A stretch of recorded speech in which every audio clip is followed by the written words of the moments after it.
Sprejemna slovesnost za papeža Frančiška je potekala v mjanmarski prestolnici Naypyidaw. Sveti oče se je najprej sestal z mjanmarskim predsednikom, sledilo pa je še srečanje z državno svetovalko in ministrico za zunanje zadeve.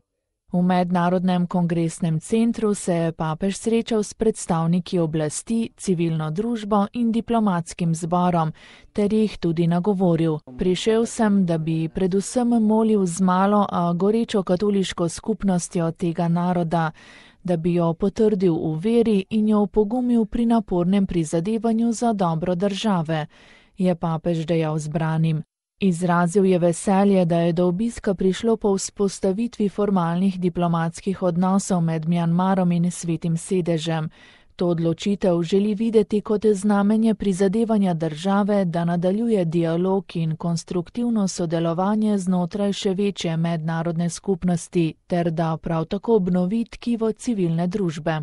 Papež je zatrdil, da bi s svojim obiskom želel objeti vse prebivalce Mjanmara ter dati besedo spodbude vsem, ki delajo za izgraditev pravičnega, spravljenega in vključujočega družbenega reda.